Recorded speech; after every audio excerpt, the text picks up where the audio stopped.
Hey Elevators, this episode is brought to you by Ford. You know we love dropping gems on ways to elevate in life, so we had to take a moment to talk about why being open to new roads is so crucial when chasing your goals. See, because when you're on a journey to elevate your life, staying flexible and ready to adapt can unlock amazing new opportunities you could have never imagined. It's all about finding the freedom to change course. So if you're feeling the vibe to break out of your usual routine and reroute your journey, lean into it. Reinventing yourself is such a powerful way to live more fully and get the most out of every moment. On the road of reinventing ourselves, it's just as vital to find those little things in life that gives us a sense of stability, like the new Explorer. Turn up the adventure with Ford digital experience, including a 13.2-inch center touchscreen where you can always watch the latest episode of Elevators. Don't forget who put y'all on. Start your next adventure in America's all-time best-selling SUV. Based on S&P Global Mobility 1946 current U.S. total new cumulative registrations for all vehicles identified as SUVs. The new Ford. Well, you know what it is. It's all in the name. The new 2025 Ford Explorer, built Ford proud. Do something stupid, you're going to trend and you'll be on America's Funniest Home Video. But do you want a career? And if you want a career, then you have to take it seriously. Each of us are a product on this stage of doing that. Rocsi has her own podcast that she started. We started this in April. It may not be your family, but the people who really are going to gravitate you are going to be strangers. Your friends and your family are usually going to be your biggest haters. And it'd be like that. I started my own podcast. And yeah, I definitely had like 5 views, but I started it to show like, hey, I can do this and I'm confident enough to do this even if I got 5 views.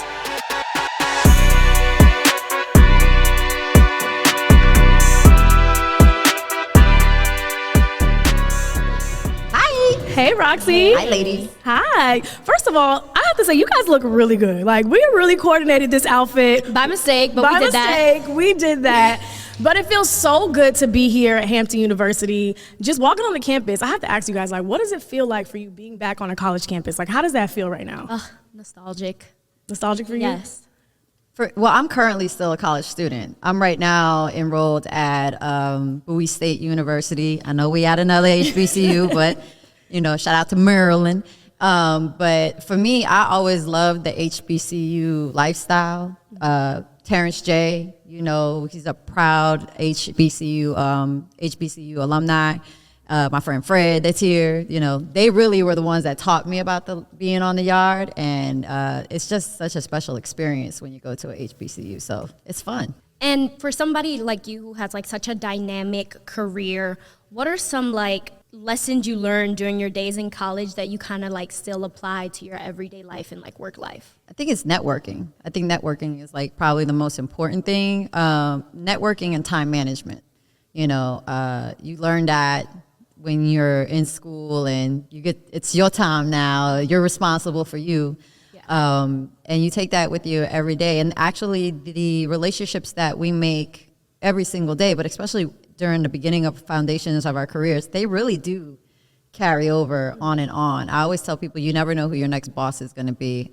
Point said somebody who wasn't even a producer at BET at the time, but was working for BET, Jesse Collins, who we now know for producing the Oscars and producing the Emmys, is now producing the show with myself and Deion Sanders, and just said my name. I auditioned, I had to do the whole thing, but now I'm working with him, and it's like, it's just crazy because you really never know who you're going to work with next. So you always got to treat everybody with kindness no matter what you do. Yeah, that's huge, and it's very important when you're working with people, how you treat them and the things that you say, they're going to always remember it to be able to bring you back for jobs.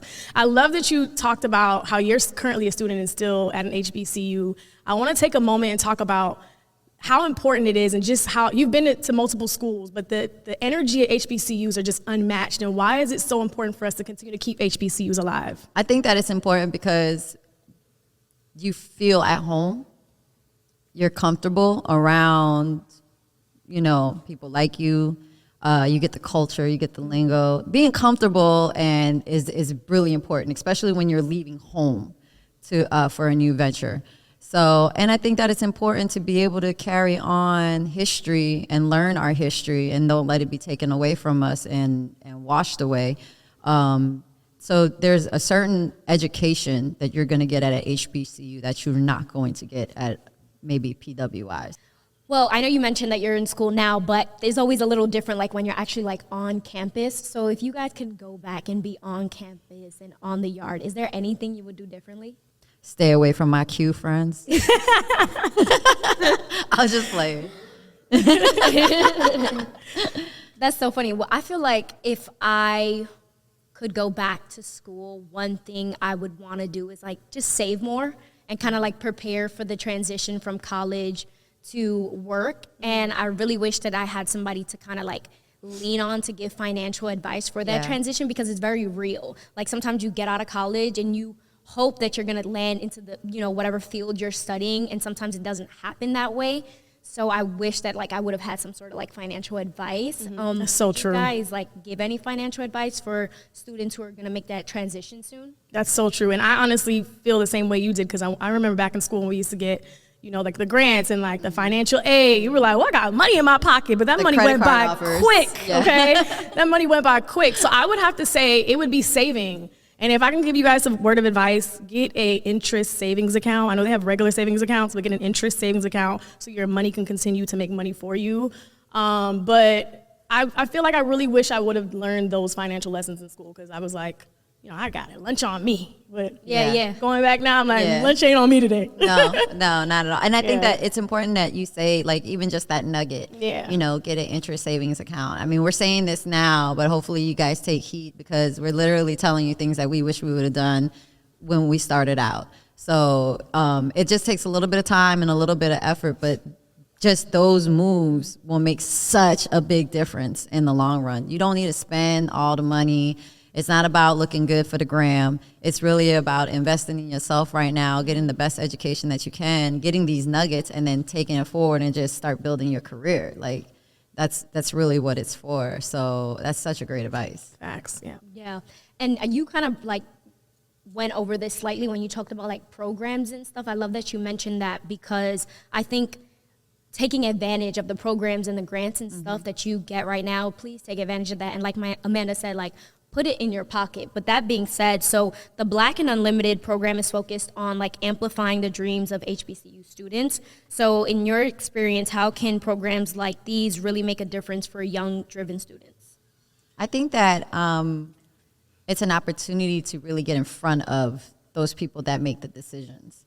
I think that it's, like you said, take advantage of opportunities like that. I think that it's important for the culture to see the representation out there with relatable people that they believe in and they look up to.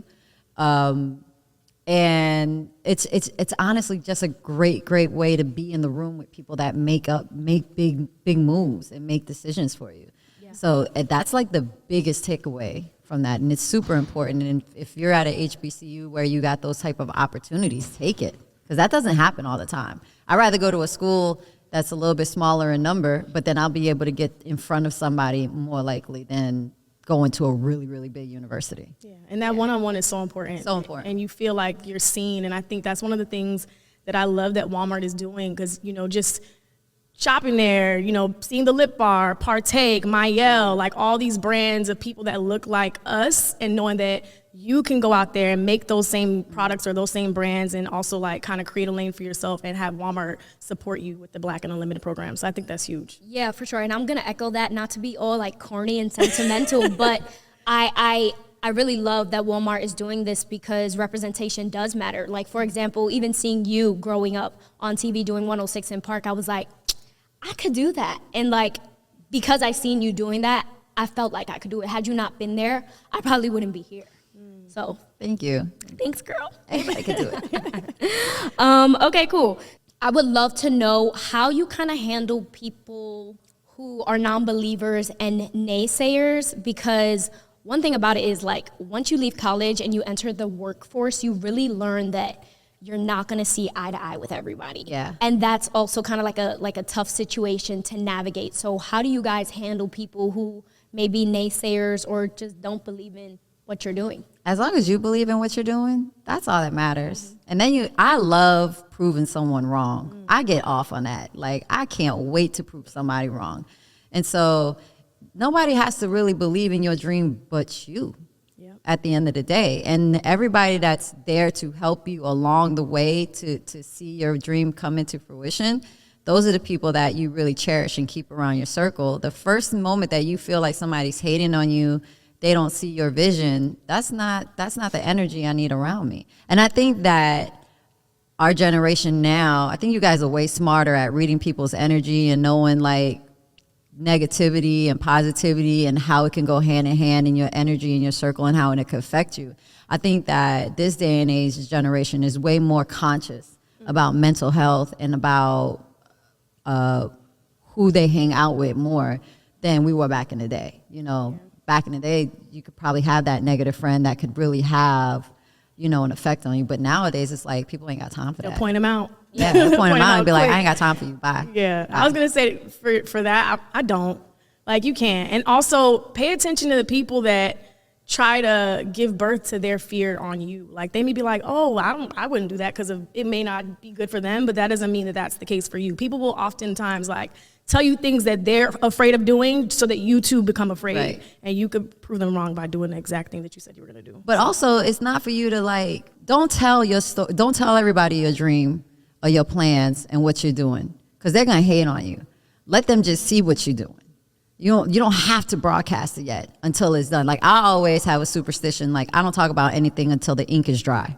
Hey Elevators, this episode is brought to you by Ford. You know we love dropping gems on ways to elevate in life, so we had to take a moment to talk about why being open to new roads is so crucial when chasing your goals. See, because when you're on a journey to elevate your life, staying flexible and ready to adapt can unlock amazing new opportunities you could have never imagined. It's all about finding the freedom to change course. So if you're feeling the vibe to break out of your usual routine and reroute your journey, lean into it. Reinventing yourself is such a powerful way to live more fully and get the most out of every moment. On the road of reinventing ourselves, it's just as vital to find those little things in life that gives us a sense of stability, like the new Explorer. Turn up the adventure with Ford digital experience, including a 13.2-inch center touchscreen where you can always watch the latest episode of Elevators. Don't forget who put y'all on. Start your next adventure in America's all-time best-selling SUV. Based on S&P Global Mobility 1946 current U.S. total new cumulative registrations for all vehicles identified as SUVs.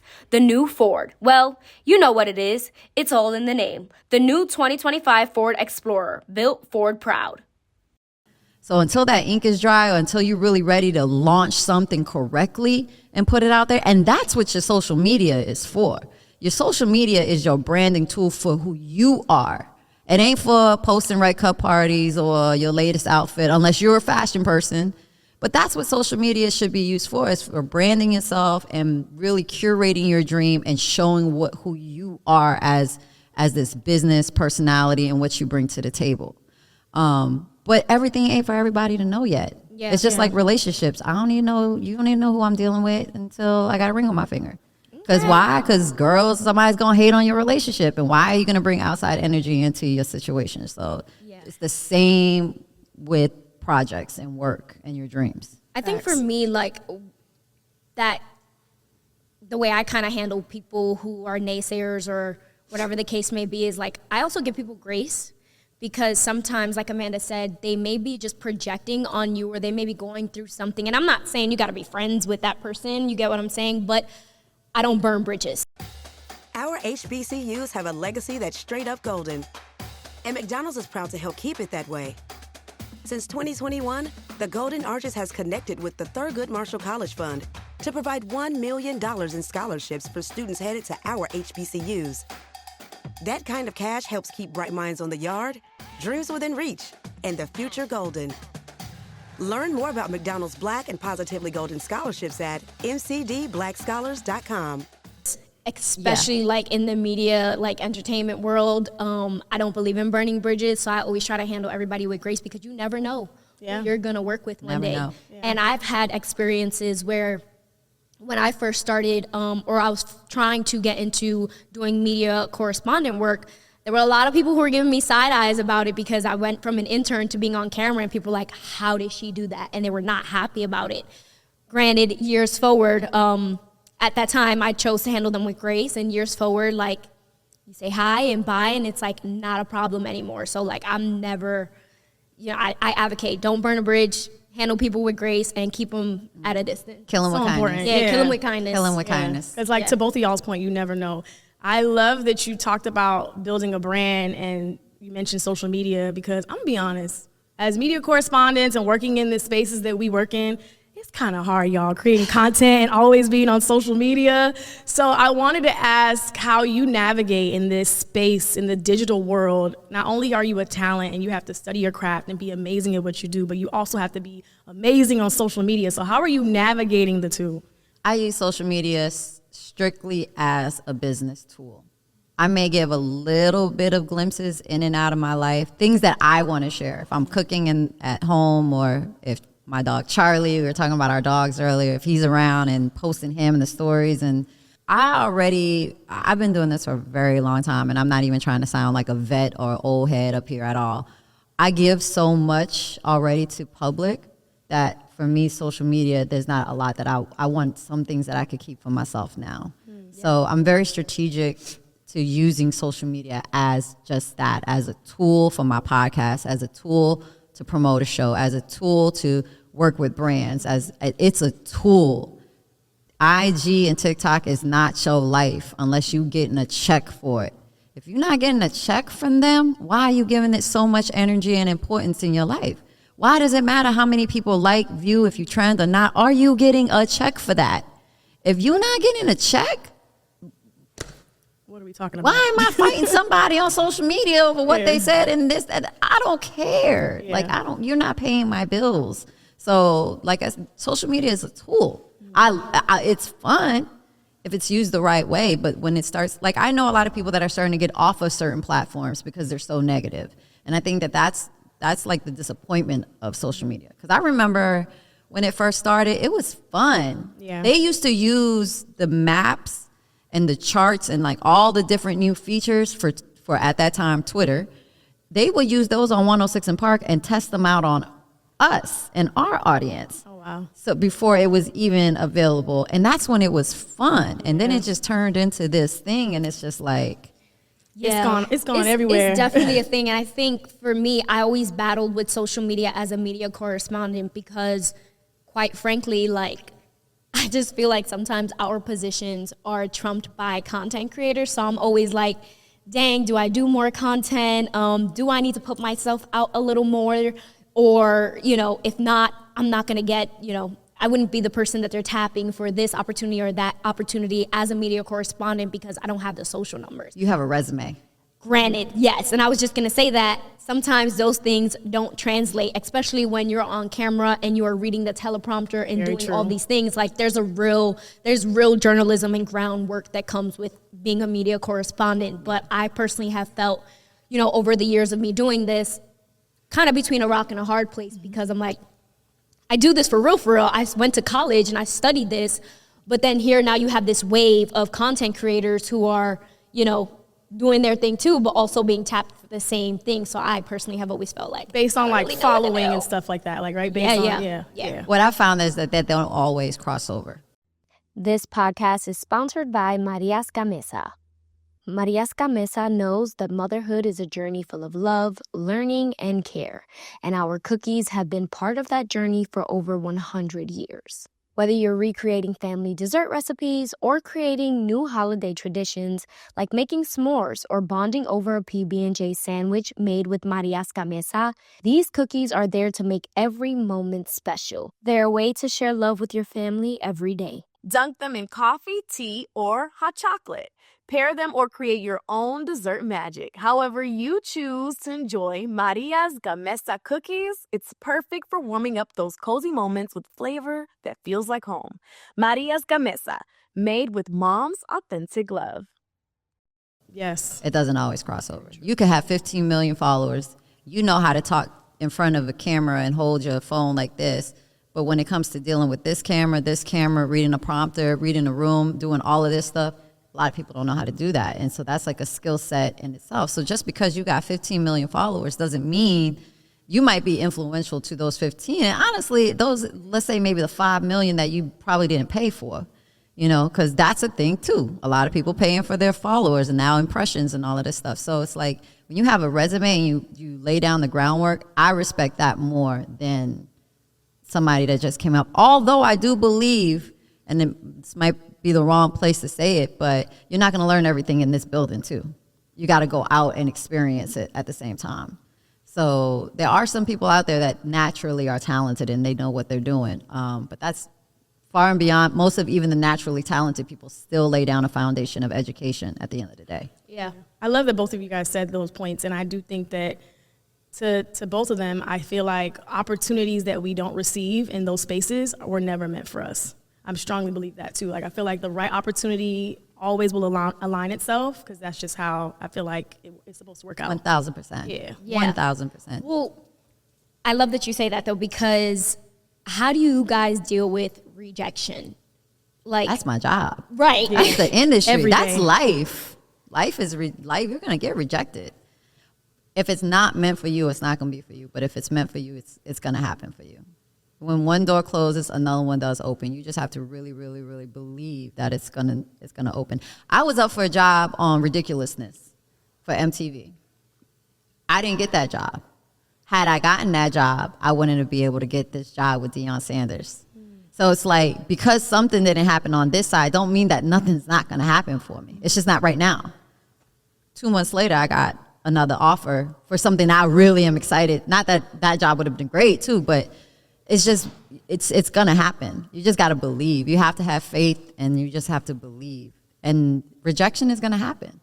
You just can't let it get to you. You just have to I don't know if you guys do acting, but if you go into an audition and you don't get the role, you gotta think about the next audition. You can't harp over not getting that role, not getting that job, not getting that yes. You gotta move on until you get your yes. Yeah. And I feel like a lot of these things that happen when you get no, it just builds you up to have thicker skin and to be able to take it and just move on and kind of like use that as fuel to go harder for the next gig or go harder for the next opportunity. So I know a lot of people probably ask each of you this question, and I'm sure maybe some of the students here want to know this too, but there's so many people out here that I'm sure want to break out and also be in spaces that we've been in the entertainment space. What is your advice for students after they graduate or while they're in school of things that they can be doing to start their entertainment career? Because they can really do stuff today. Right now. Is there any comm majors in here right now? Journalism majors right now? So I would be using the facilities here right now to be creating your reel and your resume. And that's something that you take outside of here. So you can go to your local news station, or you can go to a network with what you've created here. This is where you start the foundation of it. And if you're using your social media, and if anybody on here who's an on-air personality, that's what your social media is for you to get your audience up. Not for what you was wearing, or you got the latest Walmart gear on, and you go into the club. That's not what it's for.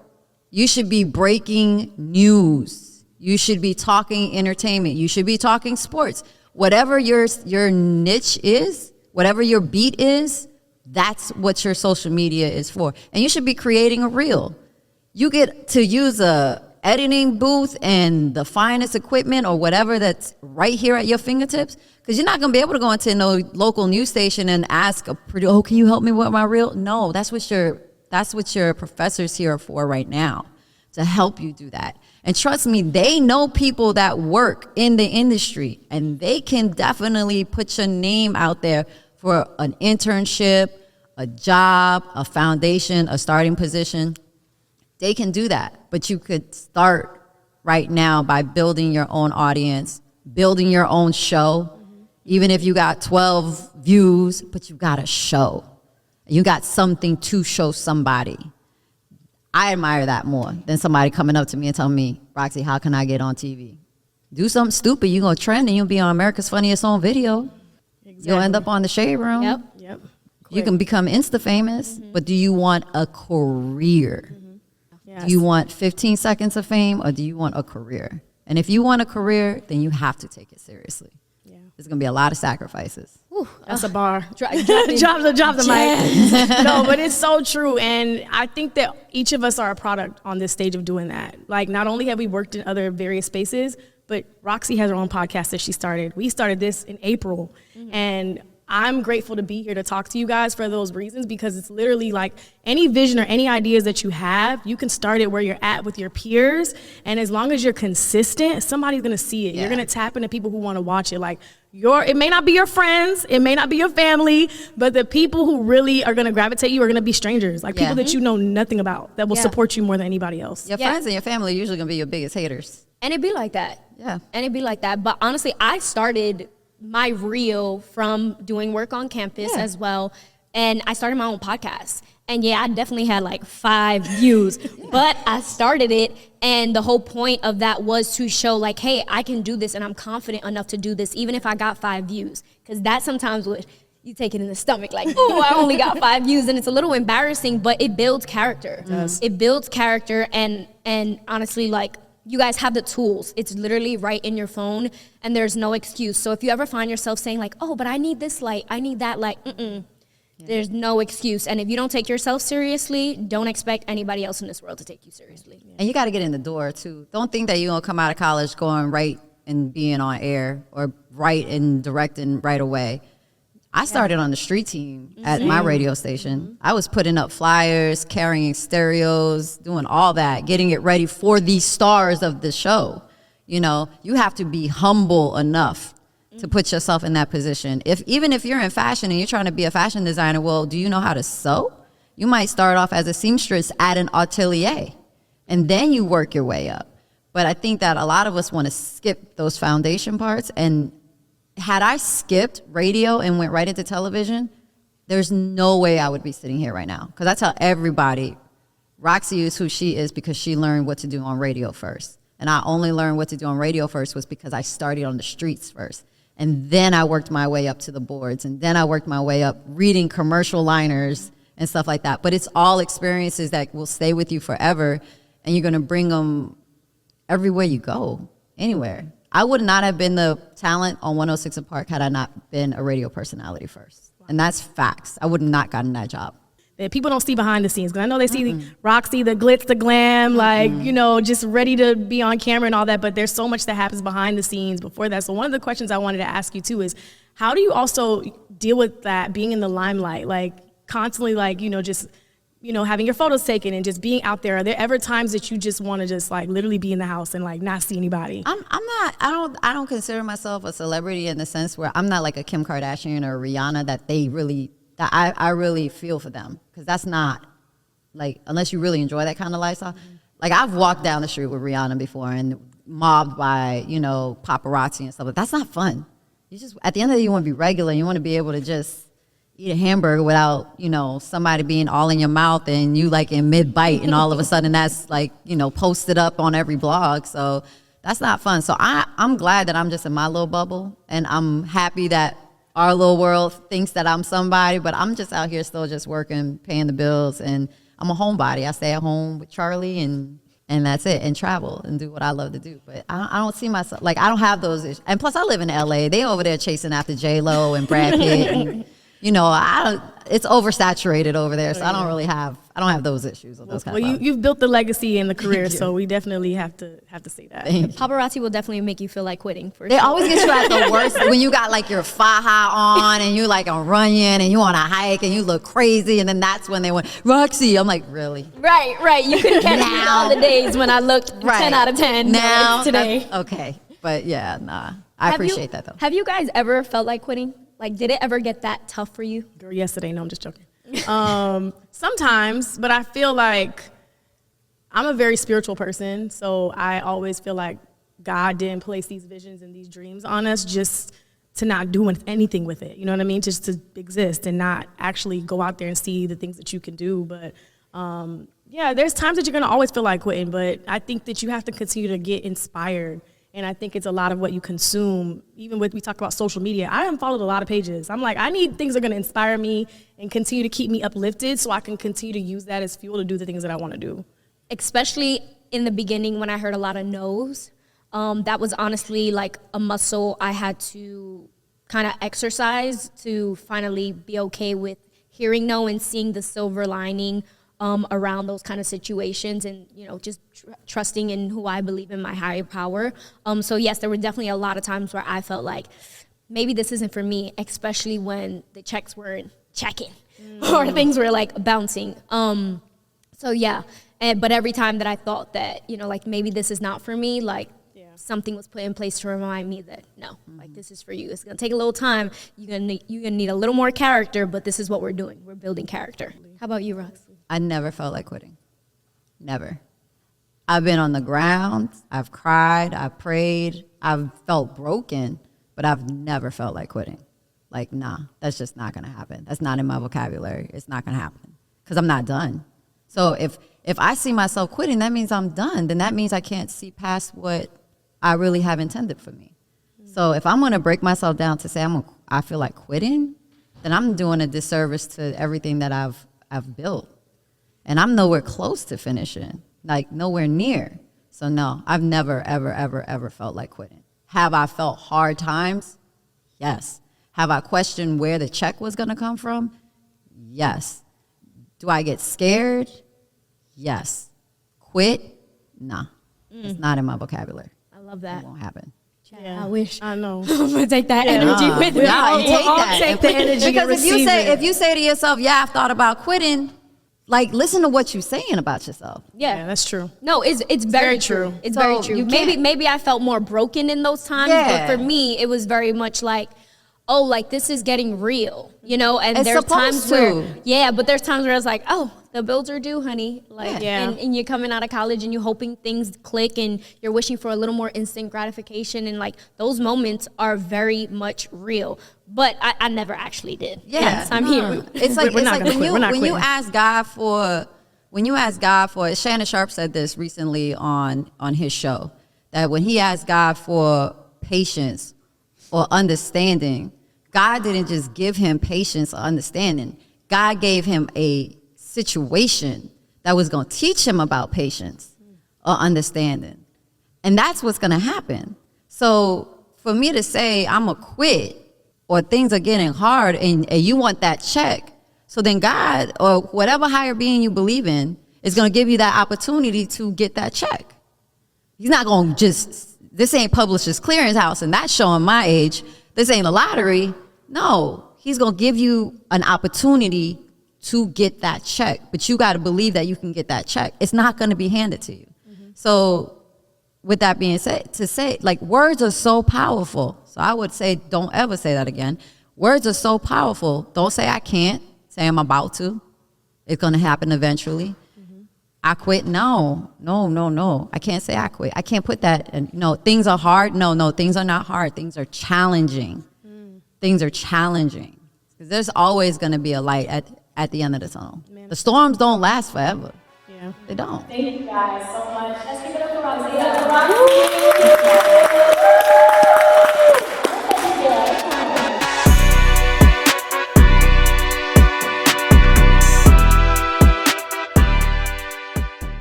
Hey Elevators, this episode is brought to you by Ford. You know we love dropping gems on ways to elevate in life, so we had to take a moment to talk about why being open to new roads is so crucial when chasing your goals. See, because when you're on a journey to elevate your life, staying flexible and ready to adapt can unlock amazing new opportunities you could have never imagined. It's all about finding the freedom to change course. So if you're feeling the vibe to break out of your usual routine and reroute your journey, lean into it. Reinventing yourself is such a powerful way to live more fully and get the most out of every moment. On the road of reinventing ourselves, it's just as vital to find those little things in life that gives us a sense of stability, like the new Explorer. Turn up the adventure with Ford digital experience, including a 13.2-inch center touchscreen where you can always watch the latest episode of Elevators. Don't forget who put y'all on. Start your next adventure in America's all-time best-selling SUV. Based on S&P Global Mobility 1946 current U.S. total new cumulative registrations for all vehicles identified as SUVs. The new Ford. Well, you know what it is. It's all in the name. The new 2025 Ford Explorer, built Ford proud. Today we have two very special guests on our program, introducing Lem and Lime. Hello. For Starry Lemon Lime Soda. Thanks for having us. What is Starry Lemon Lime Soda? It's a crisp, clear burst of lemon lime flavor, and it's caffeine-free. Between us, one of you must be a little more important to Starry than the other. Who is it? We're both important. So it could just as easily be Starry Lime Lemon Soda. No, that doesn't sound right. Ooh, I like it. So you saying hip-hop could be hop-hip? Works for me. Starry Lemon Lime Soda. Starry hits different.